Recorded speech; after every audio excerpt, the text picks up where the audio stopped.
Hey guys, it's Tiny Tom Logan, finally back with a review for you. Has been a little while, and this one we're going to have to go about the way we would do it slightly differently, but hopefully when I start to do it, you kind of understand why. Today we're going to be taking a look at 4 cards, but 2 pairs head to head, and that is 2 Gigabyte GTX Titans versus 2 Gigabyte GTX 780s. And we've got the Windforce cooler version that I've reviewed previously. One thing I will say, if you want to have a look at the single Titan review or the single GTX 780 review, you can look it up on the channel. I will put links underneath to the overclocked 3D side of it, and on the overclocked 3D you can obviously see all of the benchmarks and all that kind of stuff, and the videos in the conclusion. Also, I will put in the see full review link here, the link to this review where we'll put the video as well.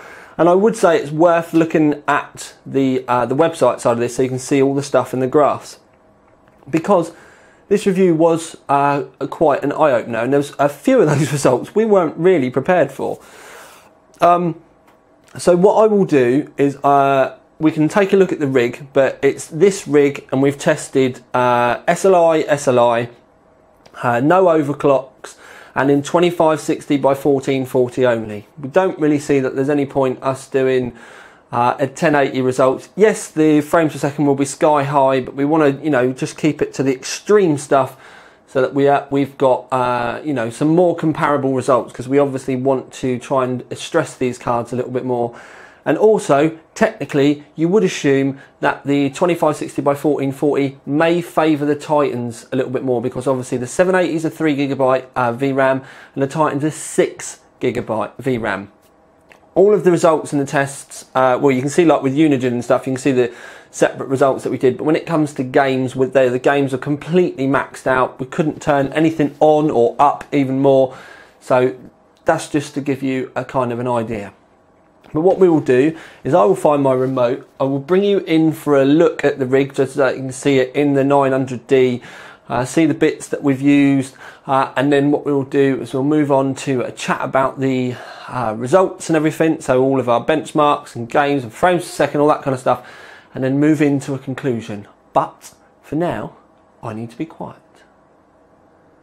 Right then peeps, just a look at the test rig. Now, the cards that are fitted in there at the moment are the Gigabyte 780s with the Windforce cooler. Don't forget, I have done these before, so look the video up if you want to see them. Essentially what we're doing is just taking a look at the these in SLi. Now the reason that one's got a sticker on it and one hasn't is the one at the top without sticker was the original one that I got sent before release, that wasn't even in a retail package. The one below is the newer one that came in a full retail box. So that's the difference. Obviously we've tested Titans in SLi as well, which were the Gigabyte ones with the reference cooler. So just the plain old normal Titan, as you would expect, no special cooler, standard clocks, everything. Neither of them were overclocked as well. But rest of the rig, in the bottom, power supply, so we get the bottom and work our way up. Power supply is a AX1200i. It's actually ridiculous overkill for this rig, but it's just we keep the old Big Daddy one for in case we need any stupid stuff. If you were going to run this rig on your own, you could actually run it off of an AX760, because it pulls a maximum of about 600 watts from the wall, this entire rig, even with the Titans.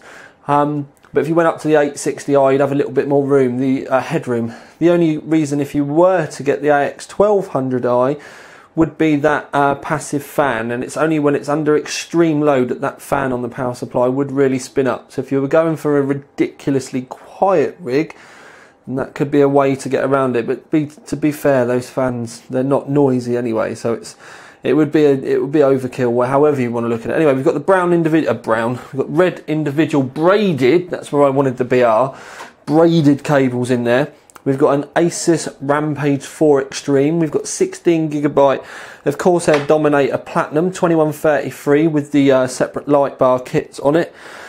H100i, and the H100i's got SP120 fans in push-pull. And it's all in a 900D. Now the 900D, yes, it's ginormous, it's massive, it's ridiculous. but so's paying 1100 quid for a couple of 780s. When we run this, we run it with the side on, and the rest of the fan set to quiet. We kept it all nice and simple. The rear fan is exhaust. It was all, you know, really kind of chuck it together, let it work kind of set up. So yeah, not really. Oh, solid state drive is a 240 gig Neutron GTX. We do have a storage drive in this, but that's literally for us to just save the benchmarks on, so it doesn't even come into, you know, the bulk of the benches and stuff like that. But yes, that's it. And remember, all of the results are on a 2560x1440 Asus 27-inch screen. We've not done any 1080, only an SLi, and no overclocking. So if you wanted to overclock, you can look at the single reviews and you can guess, you know, you can get a good idea of the amount of boosts that you're going to get from it. But anyway, it's now time for us to move on, and we will talk about the results and all that kind of stuff, and obviously at the end move into a conclusion. Okay then, so I said we were going to be doing this slightly differently. Normally I'd show you like loads of screenshots and stuff, but I've actually taken some notes from the review so I can chat to you about it. But it is worth clicking that review link so that you can go and see the graphs. One thing I will say is, with all the results, it was on the latest drivers as of last week, and I can't remember the numbers of them, so please bear with me. But it was of the latest drivers last week, and all the games and benchmarks were fully up to date as well. So what we'll do, 3D Mark Vantage, and what we'll do is we'll do Titan first, and then we'll do 780 after, always. So 3D Mark Vantage, X score 43,453, and against the 780, the 780 was more. It was 45,605. So you're looking there at about 2,200 point increase. P-score was 59,624 versus 61,065. Again, there you're looking at about a 1,500 point increase. So a big old gap there. Now the difference between the two, the reason why you get a 2,000 point increase on X versus the P is, to be fair, the P scores on these are limited by the CPU. You literally cannot get any more out of the cards, because, to be fair, the cards, I don't want to use the word bottleneck because that's incorrect, but the benchmark does get limited around the kind of 58,000 point mark on P-score, and it does get, you know, it does start to limit off. The good one is the X score, really, which is why the scores are so close. And the X score, to have a 45,000 point X score is massive, massive stuff. We'll go on to 3D Mark 11. P score for the Titan was 21,706, and then the 780 was 21,680. So again, we've got a small increase there on the 780. X score was 9,301 on the Titan, but 9,167 on the 780. So a little bit under. But to be fair, I was expecting all of these for the 780 to be behind, but by a relative margin. So for there to be like 130 point difference on the 3D Mark X, I would say that's almost a run tolerance. You could probably run it again and maybe even get those extra few points up. Now what I'm going to do is I'm not going to really kind of go through all of the 3D Mark like Ice Storm, Cloudgate, and then Firestrike and Firestrike X. We'll just do the X score, and the X score was 8,011 for the Titan, and then 7,844 for the 780. So again, you're looking at about 150 point difference, which isn't really that much in the grand scheme of things with this. Now, couple of benchmarks chucked at you, and like I said, with the screenshots, they're so close that I just wanted to kind of give you, you know, I can say it and you can kind of visualize this stuff, and it's good for you to go and look at the review as well. To chuck some AMD kind of stuff in there, the 7970 Club 3D that we did, and it was, we did do Crossfire with it, and they run at like 1100 megahertz and stuff. They were actually relatively close. It was within kind of 20% at most times with a lot of the benchmarks. Considering the price, they do hold their, you know, they do hold themselves really well. And the reason why I'm just throwing a bit of AMD stuff in there is to kind of, we always end up, you know, it doesn't matter whether you do an AMD review and you like it, or you do an NVIDIA review and you like it, you always get the fanboys saying that you're a fanboy for the one that you like. So we can never win, so just chuck that kind of AMD side in there and say, go and have a look in the graphs if you're actually interested to see how some, as far as we're concerned, the best 7970s that you can get your hands on. Those Club 3D Joker cards are brilliant. Or was it the Royal Ace? No, it was the Royal Ace, I think. I've got it here. Yeah, it's the Royal Ace. A pair of these. You'd be amazed how, you know, good those cards I thought they are. But anyway, we're not reviewing that. We've done that before, so we'll move on. So when you go on to frames per second, all that kind of stuff, one thing to mention is last light, you get no performance increase. So Metro last light, you get no performance increase from adding the second card. When Metro was first released, that was held back by a lot of little niggly driver bugs and game bugs and stuff like that. And last light's the same. So you get no, you know, benefit from that second card whatsoever. And if you watch your temperatures, you can actually see that the second card's just sat there, you know, dormant. So that's something to kind of keep in mind. Now, frames per second was quite surprising because 9 times out of 10, the 780s were in front. There was some points. I think the biggest gap that the Titan went in front was by 8 frames a second. But more often than not, the 780s were actually in front. And something that we did notice was if you look at scaling, because obviously we reviewed the original 780 a fair while back, and we did do the original 780, which is like this, just the normal one, and we did do a single Gigabyte one. Well, since then, obviously we have had driver improvements, but the scaling from that single card to the results we got today, in some respects, was more than 100%. So obviously you're not going to get more than 100% just by adding a second card, but that's just so that you can, you know, keep in mind that things have been brought forward already, driver-wise, since the original review. So, you know, we didn't want to test a single card all over again just to be able to see, you know, exactly what it was, but it's just something to keep in mind. Something else to keep in mind is that the 780 SLi actually beats 690 SLi in benchmarks and the games without a shadow of a doubt. Something to keep in mind there though is obviously 2 690s is technically 4 GPUs, 2 on each card, and that's something I've never ever been that enthused by, especially with games. Having 2 690s will cause you more problems than you know, having 2 780s. Because of the, you know, the cores and stuff on it. So many times games just don't see the extra cores and that kind of stuff, which is why I tend to say kind of, you know, go for those 2 cards, get the absolute best 2 cards that you can afford, rather than going that, you know, 2 individual cards rather than the 690 routes. 3 cards, even then you kind of, you are going to start running into issues. And the thing is with this conclusion, it's going to be a bit weird because we can't really award as such, because we just wanted to compare these two. We've obviously done the individuals and those still stand. And we just wanted to have a look at the two, because if you, for the price of the 780s, you're looking at 1,100 quid. For the Titans, you're looking at over £1,700. So you're looking at over £600 difference. And from what we've seen, from our point of view, especially when you look at the graphs, everything that we've done, if you're running, you know, a decent resolution screen like this, you don't actually need all that VRAM for the Titans, because we've got all of the games turned up as much as we possibly can do.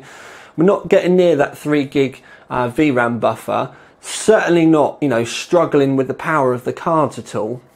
And I think personally, I was expecting the Titans to just have a massive gap with the benchmarks and then be relatively similar, still in front, but relatively similar with the games. But I've been completely shocked in that the 780s, I don't know whether they've been concentrating more on the drivers for the 780s to, you know, be more game friendly, or, you know, what's going on, but the 780s do seem to perform better. definitely more so, you know, you stick that second card in and boom, you're well away. But again, with the Titans, I would say it's almost got to a point where that's like your kind of your EPing card, your more money than sense card, just so that you can say you've got it. Or maybe you are running 3 massive resolution screens. I wouldn't even say you would need 2 Titans for 3 24-inch screens. If you were running 3 screens like we've got here, obviously there are going to be games where you're going to need to start turning the settings down, but you will have enough VRAM there, or an acceptable amount of VRAM there. But obviously once you start adding in a couple of extra monitors, some of the settings are going to need to be turned down. But I have to admit, guys, I've done a lot of triple screen testing. I've still got my 324s here from when I've first started looking at iFinity and surround and all that kind of stuff. And I personally, I don't like it we have to sit that much further back. And the way that it can like stretch the side images and stuff, I've never really been that keen on it. To the point where my workstation's got 3 screens, but I never game on it. When it comes to the 2560x1440 screen, the picture quality is so much nicer, and to the point where when I do the benchmark testing for the games and stuff, I've actually started to enjoy doing them. And before, I just go in, do the same bits of the levels that I'd always do, kind of go around, la la la. And the other day I found myself, I'd played 45 minutes of Crisis 3 and I hadn't really thought about it, and I was like, oh my god. And I never normally do that. I don't, you know, for me, testing all this hardware and stuff is about seeing what they can do and what I can get out of it, and, you know, comparing it to all the other stuff. The game's just a part of the process of finding the results rather than me actually enjoying the games, especially with first-person shooters, because to be fair, I'm completely useless at it. But with these bigger screens, I've actually started to enjoy them more. So I would say, you know, it doesn't matter whether you're going to be running a single 780 SLi. I would personally say, if you're, you know, contemplating, do I go high res, so 2560x1440, or even 2560x1600? You can get those in 27-inch screens now, and in 30-inch screens if you want to go, you know, big. I would probably say get one of those monitors rather than spending a lot of money on, you know, 3 individuals. That would be my personal opinion, but obviously that you can, you know, do what you feel best, whatever you want. I don't want to start any flame wars. That's just kind of, you know, my personal gut feeling on these type of things. So the overall kind of 780 SLi versus Titan SLi is, to be fair, when it comes to this, I can't really, unless you're going to be spending ridiculous money on screens, or you want that EPing just so that you can put Titan in your signature, I actually can't understand why you would want to spend all that extra money buying the Titans. Because from the results that we've had on our kit with our screens, the 780s are just so, not only so much better value, but when they start to win out as well from something that's £300 more expensive, it kind of makes you wonder, you know, about what's going on. Now, I understand it's an extreme product, I understand it's an elitist product, I understand all that kind of stuff. That's cool. I'm not bashing the Titan at all. If you've bought one, you're a lucky boy, do you know what I mean? Congratulations on working hard enough to be able to get one. But what I'm saying is, for the people out there that don't know whether they want to buy one yet, if you are thinking Titan or 780, or even if you're lucky enough to be thinking Titan SLi or 780 SLi, I would honestly tell you to go 780 SLi without a shadow of a doubt. The price difference isn't worth it, and like I said, in a lot of respects, the 780 SLi wins out. Something also to think about is if you are water cooling, Gigabyte do actually do a reference cooler like this, which is cheaper than the overclock card. The overclock card's still a reference PCB, but it's got that extra cooler on, so it's a slightly different, you know, more expensive price. Gigabyte do a reference 780 like this. Now, you may be wondering why I'm bringing these points up, but if you were to be thinking, I'm going to be water cooling my card, obviously SLi, awesome, but because you run an SLi, you wouldn't need to, if you were running water, you wouldn't need to worry about your card placement, as in like the fans being right up against each other. And if you were to add a third card in, 3 780s would still come in at the price of roughly 2 Titans. And then you're going to be getting so many more frames per second above those Titans, it's going to be ridiculous. But my point with the water cooling is on a lot of motherboards, when you start talking about 3 cards, they're going to be right next to each other. So all the cards are going to be sucking hot air off the ones below, so the fans will go nuts and your temperatures will be really warm. If you are water cooling, obviously you're not going to run into those problems too much. Just remember, series is better. I'm not a fan of parallel, and make your loops tidy. You don't need a second loop, like one for your GPUs and one for your CPU. You don't need to worry about that too much. Just stick the hot water in your CPU, or sorry, the cold water in your CPU first, if you want to get anal about it, and then run through your graphics cards, and it'll all be mustard. It'll be amazing. So that's just another thing. Now, obviously, if you're just going to water cool too, you're just laughing. But I just wanted to point out about that. If you did go the 3-card route, I would personally be telling you need to factor in water cooling into your budgeting as well. So just to be clear, so the overall thing is really here, and I've said it before, and I know I'll say it again, but the 780s are epic. As far as I'm concerned, a pair of 780s is just the absolute dog's bollocks. It's about as good as it gets. It's about as good as you need to go without spending ridiculous amounts of money, obviously adding in a 3rd card and all that kind of stuff. So, you know, these would be absolutely awesome. It wouldn't matter if you're running a 2011 rig like this, or if you're running something Haswell based, or even Ivy Bridge or Sandy Bridge based. As long as you've got a decent motherboard, PCI Express 3, it's not really going to matter too much if your PCI Express 3 is going to be running at 8 times. It's not, you know, going to be too much of a problem. And you're just going to be absolutely laughing, because this kind of config, you know, 2 780s is going to absolutely fucking decimate, you know, all of your games out there. It's just going to gobble it up, and it's going to keep you happy for a long time. One thing I will say though is we've obviously on the Asus board, we've got a decent 2-slot gap between these graphics cards. And we didn't get any, you know, like massive temperature increases or anything like that. So if you are going to go dual, make sure that you've got at least 2 slots between the your cards, and I mean 2 clear slots as well, not you know, just 2 PCI slots at the back. You want 2 good clear slots there, so that they've got plenty of room to breathe, and then they'll, you know, sing, and you won't have to worry about them getting ridiculously hot or the fans going nuts or anything like that. So hopefully you can understand why I went about this in a slightly different way. It was also because I was too lazy to find all the screenshots out and start trying to show them to you all, so it was easier for me to just talk about it. Otherwise I probably would have waited another few days to have got this done. But anyway, I need to get this rendered, and so you can all, you know, tell me what you think about it and all that kind of stuff. Don't forget, I will say it yet again, click the link if you want to go and look at all the graphs on the Overclock 3D website. And also, at the end of the month, we are going to be giving away, because I'm just waiting for it to be delivered, we are going to be giving away a GTX 780, like the one that we've used in the review, but it's going to be a brand spanking new one. We are going to be giving it away towards the end of July, so that competition will go live then. If you're subscribed to our newsletter, we will email you and let you know about it anyway, because with our newsletter, we only will ever tell you about stuff that's going on the website with competitions and reviews and that kind of stuff. We won't ever use it to spam you or any kind of bullshit like that people seem to think that we're going to.